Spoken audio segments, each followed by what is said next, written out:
गांधी पर राष्ट्र को विभाजित करने और सशस्त्र बलों का गंभीर परिस्थितियों में हौसला तोड़ने का प्रयास करने का आरोप लगाते हुए भाजपा अध्यक्ष जेपी नड्डा ने पूछा है कि क्या ये उस MOU यानी मेमोरेंडम ऑफ अंडरस्टैंडिंग का प्रभाव है जिस पर कांग्रेस ने चीन की कम्युनिस्ट पार्टी के साथ हस्ताक्षर किए थे। नड्डा ने टीवी रिपोर्ट्स का हवाला देते हुए कांग्रेस पर आरोप लगाया कि राजीव गांधी फाउंडेशन को साल 2005-06 में चाइनीज एम्बेसी से मोटी रकम मिली है। उन्होंने आरोप लगाया कि 2005-06 में राजीव गांधी फाउंडेशन को चीन से 3 लाख अमेरिकी डॉलर की राशि मिली थी। चीन और कांग्रेस के बीच इस रिश्ते पर उन्होंने कई सवाल दागे। हैरानी की बात है या नहीं, पर 2008 में दोनों पक्षों यानी कांग्रेस और चीन की कम्युनिस्ट पार्टी ने हाई लेवल एक्सचेंज को सुविधाजनक और महत्वपूर्ण क्षेत्रों और अंतर्राष्ट्रीय मुद्दों पर एक दूसरे से परामर्श करने के लिए एक MOU पर हस्ताक्षर किए थे। दिलचस्प बात यह है कि MOU पर तत्कालीन कांग्रेस महासचिव राहुल गांधी और चीनी पक्ष से स्वयं शी जिनपिंग थे, जो तब कम्युनिस्ट पार्टी ऑफ चाइना के पॉलिट ब्यूरो के चीनी उपाध्यक्ष और स्थायी समिति के सदस्य थे। MOU पर राहुल गांधी की मां और पार्टी अध्यक्ष सोनिया गांधी की उपस्थिति में हस्ताक्षर किए गए थे। इधर मौके की नजाकत को देखते हुए दिल्ली में केंद्रीय मंत्री रविशंकर प्रसाद ने भी कांग्रेस पर धावा बोल दिया। उन्होंने भी चीन की कम्युनिस्ट पार्टी के साथ एक MOU को लेकर सवाल उठाए और कहा कि अब तक कांग्रेस ने ये नहीं बताया कि ये MOU किस लिए था और पार्टी से पार्टी का ये रिश्ता क्यों बना। याद रहे कि 2017 के अगस्त में चीन और भारत के बीच चल रहे गतिरोध के दौरान राहुल गांधी चीन के राजदूत से गुपचुप मुलाकात करते पाए गए थे, जिससे पार्टी ने शुरू में इनकार किया था, मगर भेद खुलता देख उन्हें ये राहुल गांधी की चीन के राजदूत से खुफिया मुलाकात की बात माननी पड़ी थी। इसके बाद भी राहुल गांधी का चीन से संदेहास्पद रिश्ता देखने को मिला था। राहुल गांधी ने सितंबर 2018 में भी कैलाश मानसरोवर की यात्रा के दौरान चीनी मंत्रियों के साथ गुप्त बैठक के बारे में खुलासा किया था।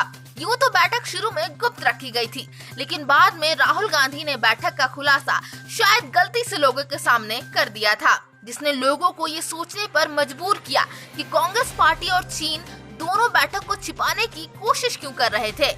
आखिर क्या राज है? ऐसे में जब भारत चीन रिश्ते में दरार बढ़ती जा रही है, तब भी राहुल गांधी का बार बार सेना के बहाने पीएम मोदी को घेरने की चेष्टा करने की चाल खुद राहुल पर उल्टी पड़ रही है। जेपी नड्डा का कांग्रेस के संदर्भ में ये कहना कि ये वही लोग हैं जो चीन से फंड लेकर देश में माहौल बनाते हैं, ये एक हद तक प्रासंगिक सा लगने लगता है जब कांग्रेस परिवार को चीन के मोहपाश में खोया देखते हैं। आप ये देखिए, समझिए कि अधीर रंजन चौधरी जो लोकसभा में कांग्रेस पार्टी के नेता हैं, उन्होंने मई में LAC पर आक्रामकता के लिए चीन के खिलाफ ट्वीट किया था और भारतीय सेनाओं की प्रशंसा करते हुए चीन को कुछ चेतावनी जारी की थी। हालांकि चीन के खिलाफ अधीर रंजन चौधरी का पलड़ा ज्यादा देर तक नहीं टिक पाया। लोकसभा में कांग्रेस के नेता अधीर रंजन चौधरी को चीन के खिलाफ अपने ट्वीट को हटाने के लिए मजबूर किया गया, क्योंकि वो कथित तौर पर कांग्रेस नेतृत्व को खुश नहीं करता था। इसके बाद कांग्रेस ने इस बारे में खुद ट्वीट भी किया कि वो चीन विरोधी बातें अधीर रंजन के निजी विचार हैं, यानी कांग्रेस को तो चीन से प्रेम है ना।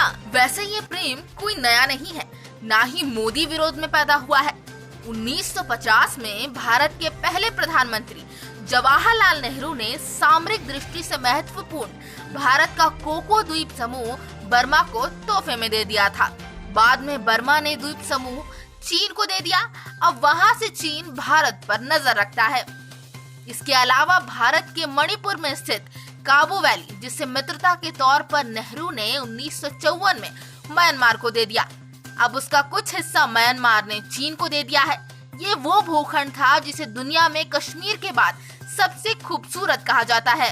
जानकारों की माने तो पंडित नेहरू के जमाने में भारत को सुरक्षा परिषद में स्थायी सदस्यता देने के 2 बार अनौपचारिक पेशकश की बात सामने आती है। बातें तो ये भी होती हैं कि नेहरू ने तो सुरक्षा परिषद में भी भारत को पीछे कर चीन को तरजीह दी थी। यानी अब तक जो पार्टी प्रधानमंत्री से सवाल किए जा रही थी, वो खुद भी सवालों के घेरे में है और उनसे सवाल तो सारा मुल्क मांग रहा है कि आखिर ये रिश्ता क्या कहलाता है।